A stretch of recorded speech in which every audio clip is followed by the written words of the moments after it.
we're going to be looking at prophecy, and especially Daniel chapter 2. And we have a foundation for many of the other prophecies set out for us in this chapter. Hopefully we will see that it is a master plan, an executive summary, or an overview wherein a lot of the other prophecies fit. And it offers us keys to understand many of the other prophecies. This is a concept that's quite familiar to me, especially in the work that I do, high voltage electricity substations.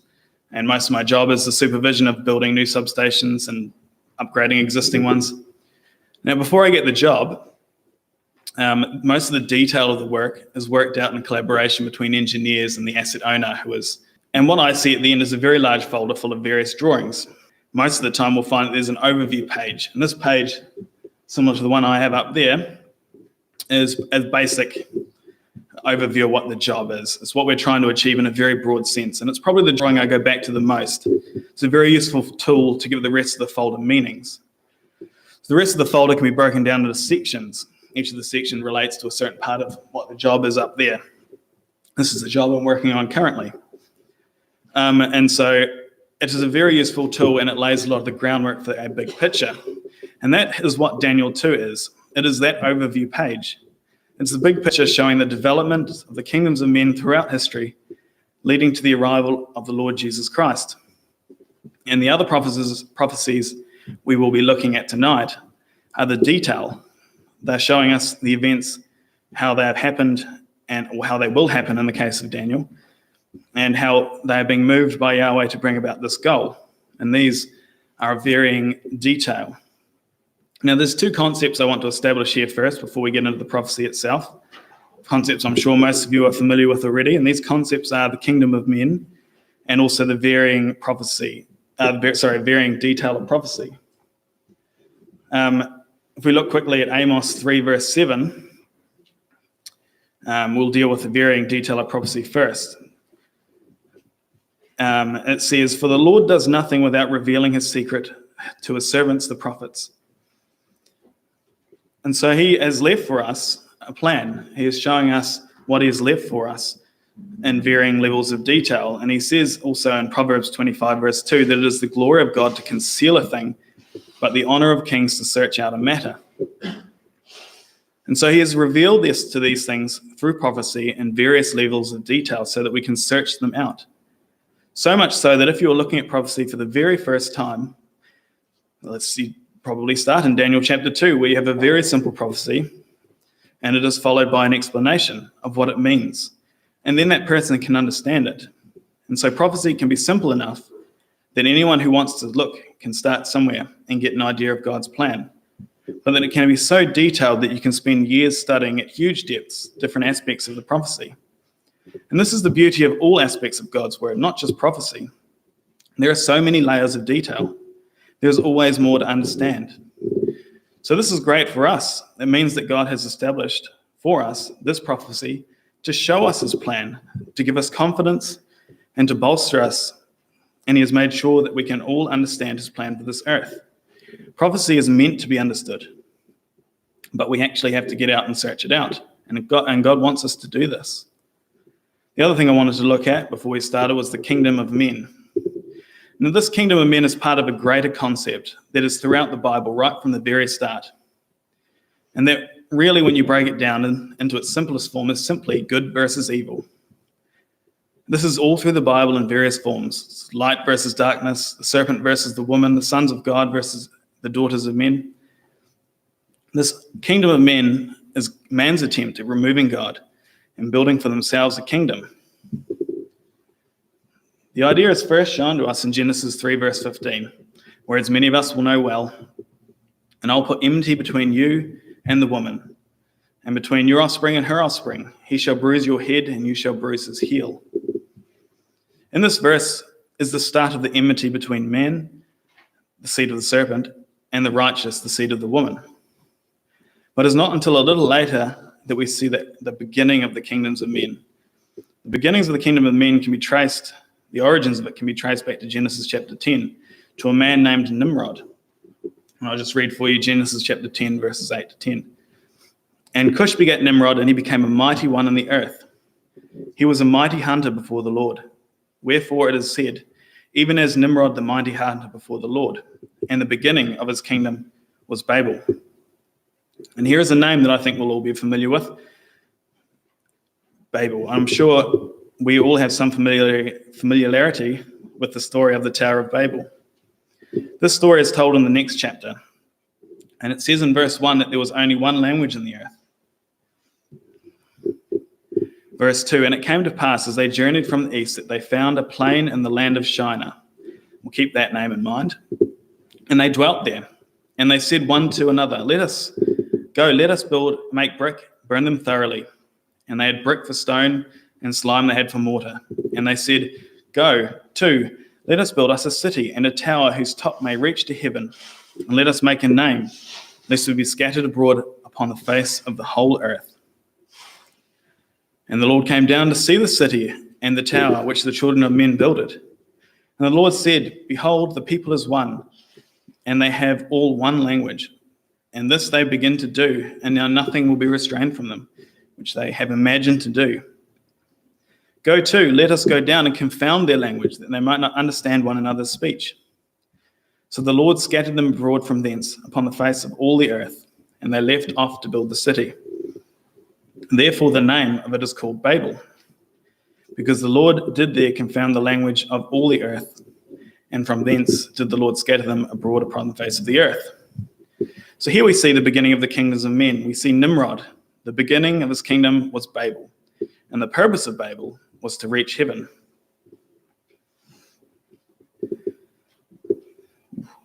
Lost it. To reach heaven, and to make a name for themselves separate from God. It was a direct challenge to God's authority. Basically, people saying that we don't need you. We are so good that we can get to heaven ourselves. God, seeing this attitude, said that they would confound their language. See, God's plan had a long way to go, and so he confused their language so that they spread through the whole earth, and therefore the name was called Babel, which means to confuse. It is also thought that this is likely where we get the English word Babel. But just as God's plan had a long way to go, the kingdom of man had a long way to go, and we'll see how the kingdom of men would continue. And it is in this kingdom of men that we pick up in Daniel chapter 2. And if you haven't already, let's turn there now. We pick up the story of the king of Babylon. Nebuchadnezzar had gone to war against Israel, and from there he took all of the best people from the land he had brought. And in chapter 1, verse 2, he brought them to the land of Shinar. Remember that name from the Tower of Babel? So this is shown us clearly as a continuation of Nimrod's kingdom of men. It is the same place. It was built in the same place. And if that wasn't clear enough, it was given the same but slightly more modern name, Babylon. It was the Babylonians' custom to take the best people out of the conquered land and convert them to their way of life by giving them a privileged life and teaching them their ways at the expense of their past ways. And this was the life that Daniel had been put into. He was in training to be a Chaldean, which is like the Babylonian version of a dream teller or a wizard. And this training was to be 3 years. He would only have been about a year into this when the king had a dream. And he called all his qualified magicians, the soothsayers, the Chaldeans to him, asking for an explanation of the dream. But they had to first tell him what the dream was, or they would all be put to death, including Daniel. When they, of course, could not do this, Daniel was found, and he came before the king, having the dream revealed to him by God. We'll read through this dream and its interpretation quickly. I'll read out of the ESV for a bit of simplicity.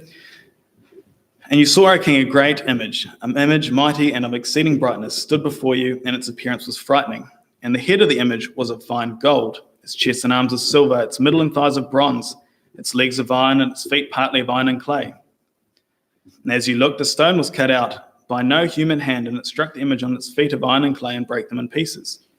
Then the iron, the clay, the bronze, the silver, and the gold all together were broken in pieces, and became like the chaff of the summer threshing floors.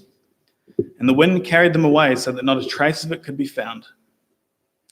But the stone that struck the image became a great mountain, and filled the whole earth. This was the dream. Now I will tell the king its interpretation.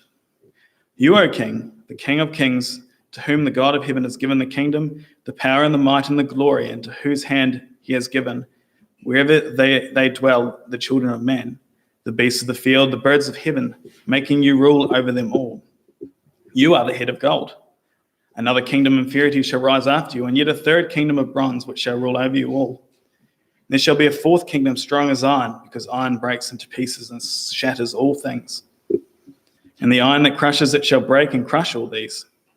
And as you saw the feet and toes, partly of potter's clay and partly of iron, it shall be a divided kingdom. But some of the firmness of iron shall be in it, just as you saw iron mixed with soft clay. And the toes of the feet were partly iron and partly clay, so that the kingdom shall be partly strong and partly brittle. As you saw the iron mixed with soft clay, so will they mix one with another in marriage. And they will not hold together, just as iron does not mix with clay. And in the days of those kings, the God of heaven will set up a kingdom that shall never be destroyed, nor shall the kingdom be left to another people. It shall break in pieces all these kingdoms, bring them to an end, and it shall stand forever. Just as you saw the stone that was cut from a mountain by no human hand, and that it broke in pieces the iron, the bronze, the clay, the silver, and the gold, the great God has made known to the king what shall be after this. The dream is certain, and the interpretation sure. The dream and its interpretation is given to us so clearly. And in this is not only the prophecy showing the future of man and the kingdom of men, but also God's plan for the earth, his entire plan for the earth, and how he is going to bring it all together. But we need to go through this in some more detail. So who are the kingdoms represented by the metals? Well, we are given the first, and it is Nebuchadnezzar's kingdom, the Babylonian Empire. This is the head of gold. Just as a side note, Babylon had not been found for many years. It took a long time to find it. Many detractors of the Bible said that this was proof that the Bible is false. How could such a large city disappear? Well, the city was found in the early 1800s, but not excavated to any major degree for another 100 years, and is now to this day the largest archaeological site in the Middle East at over 2,000 acres. So without a doubt, this empire existed, and it existed as a great empire between 606 to 539 BC. So why gold? The Babylonians were known for their gold. They taxed in gold. They had a lot of it. This is shown in a later chapter when Nebuchadnezzar builds an entire statue of solid gold to try and make the point that his kingdom would last forever. So it was fitting that it was gold. It was also fitting that it was the head, as it was the place where the kings of men really found their basis. And so next, we have the silver arms and chest. History shows us that the Medes and the Persians destroyed the Babylonian Empire and took over as the leading authority in the area. So we would have to agree that it was them represented in the silver. And also, it's very fitting that there are two arms. This would fit well in there being two people involved, the Medes and the Persians. And also, the Medes and the Persians were known to tax in silver. Silver was a big part of their identity, so silver was a fitting metal for them. There was many people that were not so keen on the Medes and Persians' rule. Mostly the Persians by the later times, because the Medes paled into significance as the empire progressed. But not least of these was Alexander of Macedon, or as he is better known, Alexander the Great. Now, even though he was born in Macedonia, something that Macedonians are very keen to point out at any opportunity they get, he brought together the Greeks completely. And whilst there had been uprising from the Greeks of fairly major proportions already, it was him who finished the Persians off, establishing a Greek empire over the land previously held by the Medes and the Persians, and before them, the Babylonians. The Greeks were well known to trade in brass. They used it extensively as weaponry, and our statue had belly and thighs of brass. It is also relevant that the man who brought this all together, Alexander, would be a belly, and that that in his death, 4 kings would take over, 2 of which were the strongest.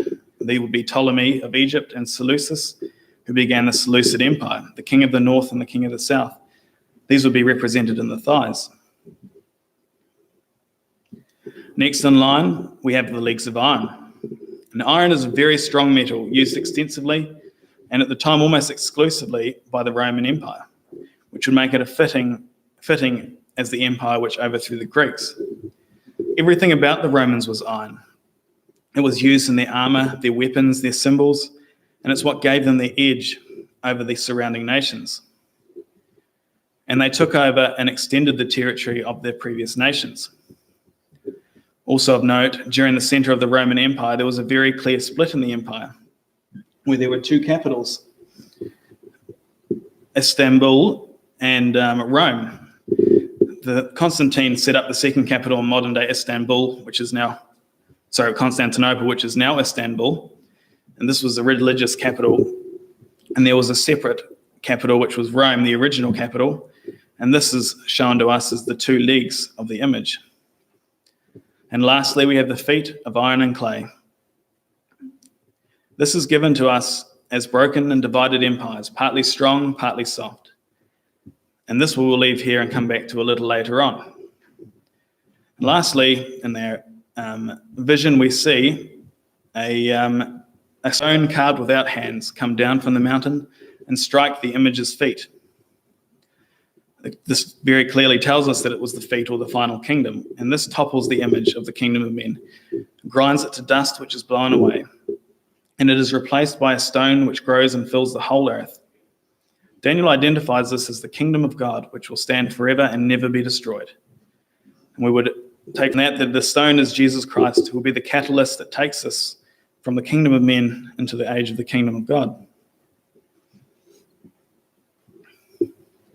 So we have here a very clear picture of world history from Daniel's time until the end of the world as we know it. And this has not yet happened yet. So this prophecy, which was written thousands of years ago, is still in motion and is unfulfilled, which means that it is still relevant for us today.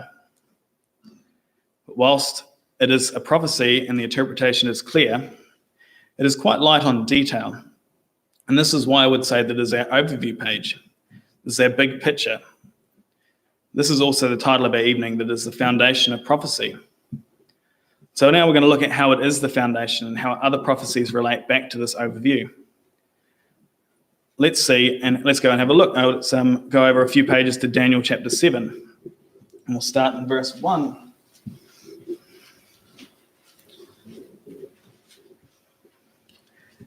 And in the first year of Belshazzar, king of Babylon, Daniel saw a dream and visions in his head as he lay on a bed. And he wrote down the dream and told the sum of the matter. And Daniel declared, I saw in my vision by night, and behold, the four winds of heaven were stirring up the great sea. And four great beasts came up out of the sea, different from one another. The first was like a lion. It had eagle's wings. Then as I looked, its wings were plucked off, and it was lifted up from the ground and made to stand on 2 feet like a man. And the mind of a man was given to it. And behold, another beast, the second one, like a bear, was raised on one side and had 3 ribs in its mouth between its teeth. And it was told, arise, devour much flesh. After this I looked, and behold, another like a leopard with 4 wings of a bird on its back. And the beast had 4 heads, and dominion was given to it. After this I saw the night visions, and behold, a 4th beast, terrifying and dreadful and exceeding strong. It had great iron teeth, it devoured and brake in pieces, and stamped what was left with its feet. It was different from all the beasts that were before it, and it had 10 horns. I considered the horns, and behold, there came up among them another horn, a little one, before which 3 of the horns were plucked up by the roots. And behold, in this horn were the eyes like of a man, and a mouth speaking great things. Well, this is starting to look very complicated very fast. But what we are starting to get here is some more detail about the kingdoms which were to come. So how do we know this? Well, let's look down at verse 15. As for me, Daniel, my spirit within me was anxious, and the visions of my head alarmed me. I approached one of those who stood there and asked them of a truth concerning all this. So he told me and made known to me the interpretation of the things. These 4 great beasts are 4 kings who shall arise out of the earth. But the saints of the Most High shall receive the kingdom and possess the kingdom forever and ever. So here we have 4 kings. These are the representatives of 4 beasts. So how do we identify them? There's 5 parts to the image in Daniel chapter 2, but only 4 beasts here. So why is there now 1 less? So I'll answer the last question first. And why are they now beasts? So I'll just answer the last question about why they are beasts first. And the reason they are beasts here is that this is a vision given to Daniel from God, showing what the kingdoms of men look like to him as beasts, ugly and terrible. In Daniel chapter 2, we have the kingdoms shown from man's perspective as great, full of precious metal and in the image of man itself. And that is why the image appealed so much to Nebuchadnezzar, so much so that he built the image all of gold to himself. So how do we identify these beasts? First, in verse 2, we have a great sea that is stirred up. In verse 3, the beasts come out of it.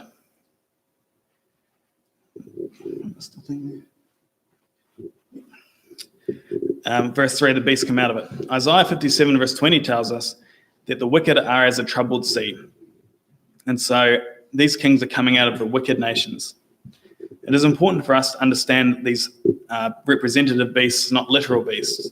So these are representative of the kings which rise out of the nations. First, we have a winged lion. I'm not going to go into every detail of this vision because we'll be here for most of the evening. But we'll start with the lion's wings, and it is very representative of the Babylonian Empire. There have been many archaeological finds proving this, from the Ishtar gates with huge winged lions to carved image depicting the same. Next, we have a bear raised up on one side.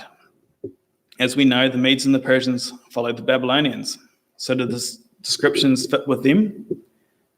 From history, we know that while there were two nations, the Medes and the Persians, one was much stronger than the other. They tended initially to work well as a multicultural society, but later on rebellion came over taxes. And this is where the Persians took over much more. And therefore, we have the bear raised or stronger on the one side. It also had 3 ribs in its mouth, and it is told to rise and devour. So these would be representative of great nations that it had conquered. The 3 great nations that history tells us that the Medes and the Persians conquered were the Babylonians, the Egyptians, and the Lydians. So we're starting to get more detail here, showing for us what is history, but for what Daniel was future movements of the kingdoms and how to recognize them. Next up, we have a leopard with 4 heads. A leopard was very fitly chosen here. As we saw before with the Greeks that came up against the Medes and the Persians, that they came up under Alexander the Great. And the leopard is known as one of the smaller and great cats and is incredibly fast. And this is exactly how Alexander, the little king over a small army, dared to stand against the might of the Persian Empire. There's tales of battles where he stood 30,000 against 600,000 of Darius's men. And which is him as a small king, but then he went with speed, that he took over the nation, the speed of the leopard. He also had 4 wings, 2 more than the Babylonian beast, which speaks to the speed of his conquest. And lastly, it is characterized as having 4 heads, which is very clearly shown to us in history that he was taken over by 4 kings: Ptolemy of Egypt, Cassander of Macedon and Greece, Lysimachus of Thrace, and Bithynia, and Seleucus over Syria. It also says that dominion was given to it, and this is shown to us by the incredible victories of Alexander against massive odds. And lastly, we have the 4th beast, great and terrible. It had iron teeth, again a notable sign of the Romans, and it devoured and broke in pieces, which is very characteristic of the Romans, and they occupied a massive territory. We have a picture here showing the sizes of the nations. And you can see very clearly that the nations started out with the Babylonian Empire, moving down to the Persian, then back up to the top. We have the Greek Macedonian Empire, and then the Romans. They got much bigger as they progressed. You can see the entire Babylonian Empire can fit just in the bottom right corner of the Roman. The vision also shows the little horn coming out of the original 10, and had the eyes of a man and the mouth that spoke great things. And we see in verse 21 that it made war with the saints. I won't go into this too much, but we generally accept this as the Roman Catholic Church, specifically the Pope, who spoke great blasphemies and has continued to persecute those who believe the truth of the Bible over the church teachings through the ages. And they will continue to do so until Christ destroys its power. And this is why we have one less nation in this vision. It is showing us that the last part of Nebuchadnezzar's image is a continuation of the Roman Empire. This power shown is the Catholic Church, which will continue until Christ's return. Next, we will look at Daniel chapter 8 with the ram and the goat. We'll read through the prophecy quickly. We won't go through all of it due to time, but what I want to do is just show you that there is the detail of this prophecy which relates back to Daniel chapter 2. We want to see that it's the same events in more detail, showing us that God rules in the kingdom of men. Chapter 8, verse 3. And I raised my eyes and saw, and behold, a ram standing at the bank of the canal. It had two horns, and both horns were high, but one was higher than the other, and the higher one came up last.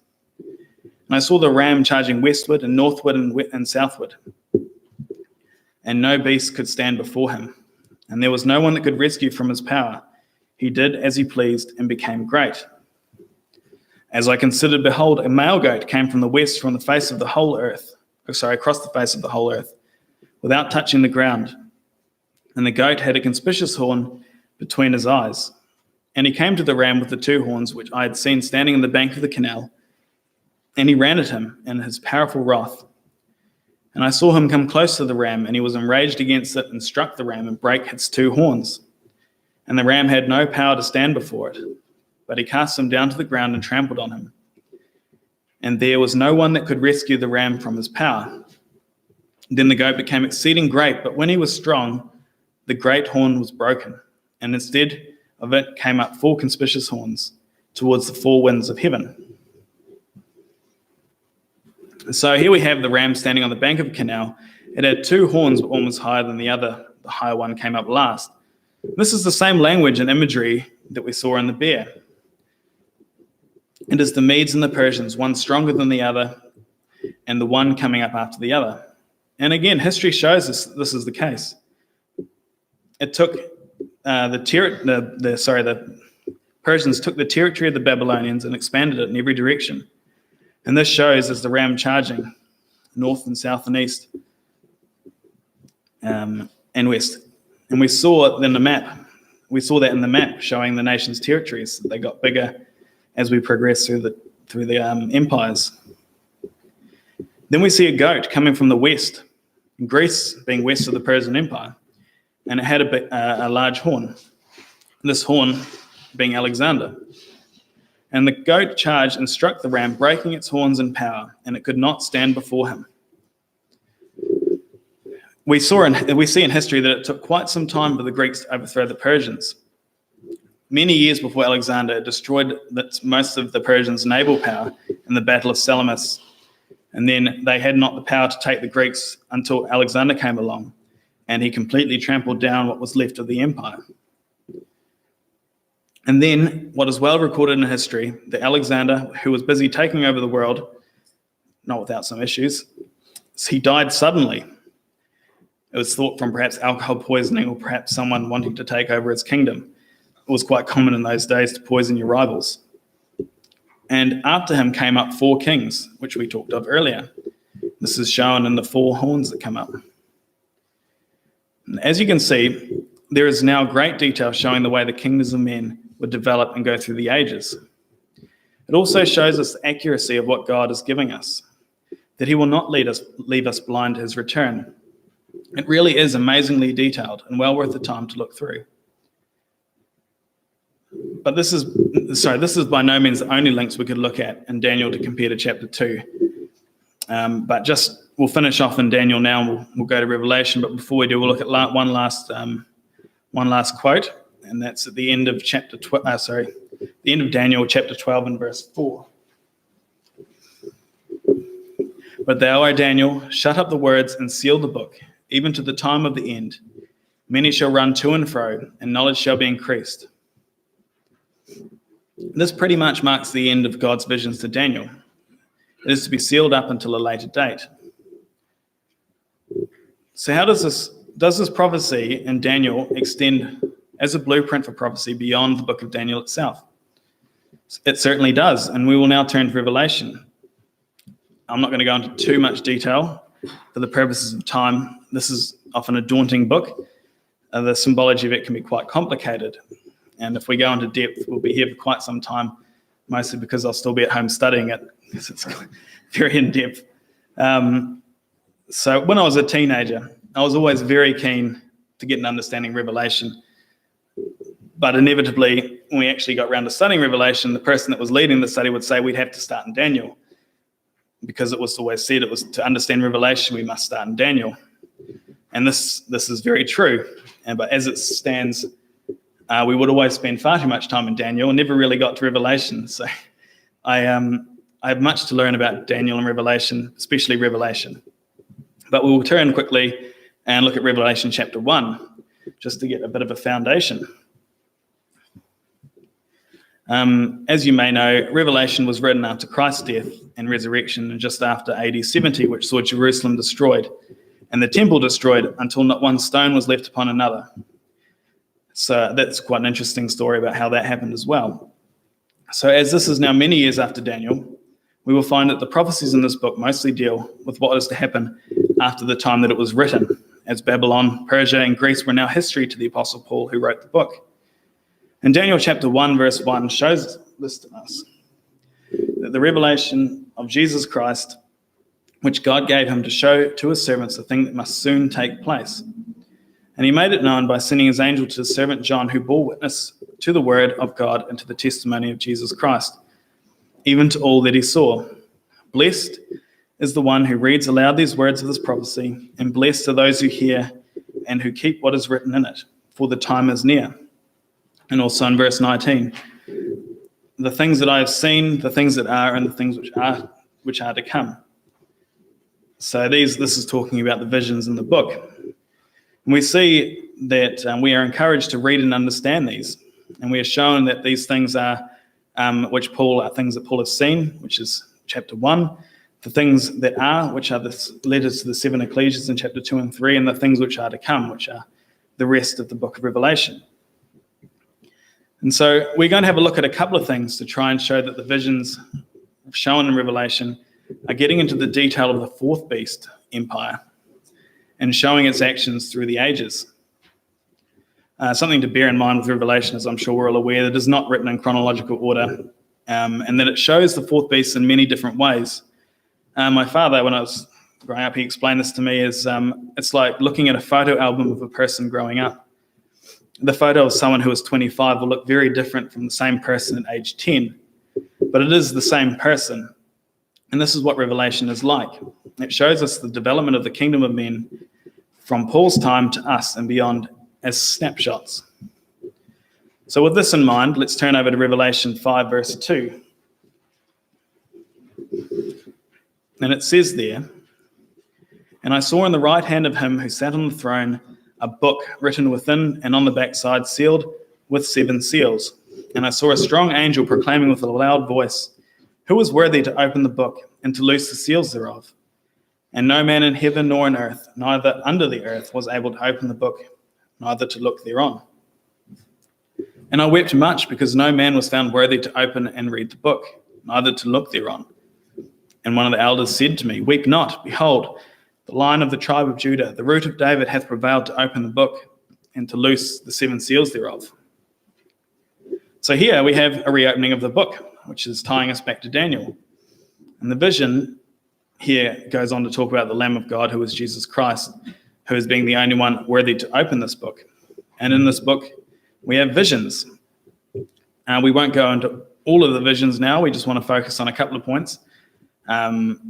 We'll just mostly focus quickly in Revelation 13, because I see we're running out of time. So we turn to Revelation 13, and I'll read verses 1 through to 7. "And I stood upon the sand of the sea, and saw a beast rise up out of the sea, having 7 heads and 10 horns, and upon his horns 10 crowns, and upon his heads the name of blasphemy. And the beast which I saw was like a leopard, and his feet were as the feet of a bear, and his mouth as the mouth of a lion. And the dragon gave him power and his seat and great authority. And I saw one of the heads as it was wounded to death, and his deadly wound was healed. And all the world wondered after the beast, and they worshipped the dragon which gave power to the beast. And they worshipped the beast, saying, 'Who is like unto this beast? Who is able to make war with him?' And it was given him a mouth speaking great things and blasphemies. And power was given him to continue 42 months. And he opened his mouth in blasphemy against God to blaspheme his name and his tabernacle and them that dwell in heaven. And it was given him to make war with the saints and to overcome them. And power was given him over all kindreds and tongues and nations. So here we have some more beasts, and they are rising out of the sea, which is what we've heard before. It's the same language that is used in Daniel chapter 7, but there are many more similarities. We also have 10 horns. We see a leopard, feet of a bear, a mouth like a lion's mouth. This is the same features as the 4 beasts from Daniel chapter 7. God is showing us that this is the kingdom of men. The residue of each of the kingdoms come together and is manifested as the beast that Paul sees here. Also down in verse 11, we have another beast come up. And we see that it looked like a lamb but spoke as a dragon. It was also exercising the power of the beast before him. So this is a continuation of the first beast. It is the next snapshot in our photo album. And this beast looks like a lamb, but it speaks as a dragon, and is a continuation of the first beast which made war with the saints. And where have we heard this before? This must be the same Roman Catholic Church that persecuted the saints from Daniel chapter 7. And this is also shown in its features. The Pope has long been known to falsely present himself as God's representative on earth. And this is him having the appearance of a lamb, the real lamb, of course, being Christ. But he speaks blasphemies and as a dragon. The Catholic Church has long held views that do not resemble what the Bible teaches. So that would fit here. And lastly, it wields the power of the first beast, that being the Roman power. So the last thing in our image, which we'll go back to, is the feet and iron of clay. If we look at that area that was once held by the Romans, there we see many nations who are all working under democracy. Most of these nations are Catholic, which is what binds them together. It does have some strength militarily, shown in the iron, but it is not very strong due to them being separate nations. This is very similar to what we have in the area today. We have the European Union, who professes to be strong, but in reality can't get anything done, as the nations hold each other back. We have the strong propping up the weak. It says in Daniel chapter 2 that they will not cleave one to another. And we have that shown to us today. There is a great divide in Europe between cultures that do not mix very well, but they think that is their strength. Here is a picture that I'm sure many of us are familiar with, which is the European Union's head office in Brussels. And we had to note, does it look familiar? We can see that it is modelled after the Tower of Babel. It is truly amazing that God has provided us such clear links showing us that this is the modern day kingdom of men. Our feet and toes of iron and clay. This situation that we see right now in the European Union is exactly what the image portrays of the feet in Daniel chapter 2. Now to finish up, we'll just turn back to Daniel chapter 2 and to look at verse 34.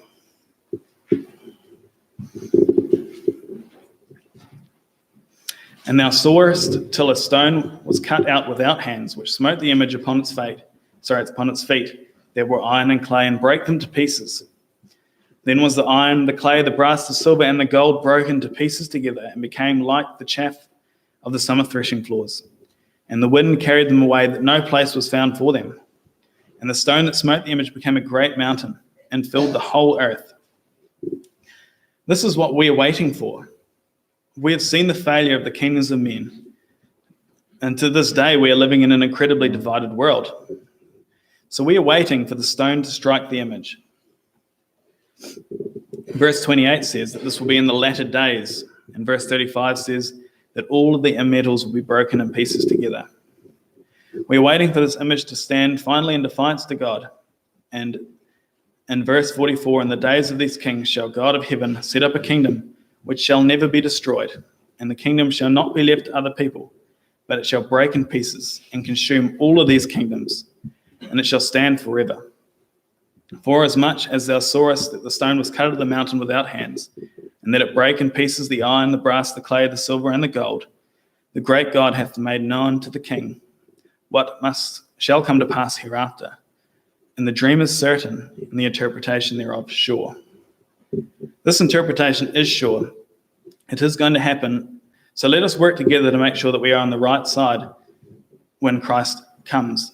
And he will destroy these kingdoms of men and fill the earth with God's glorious kingdom, which shall stand forever.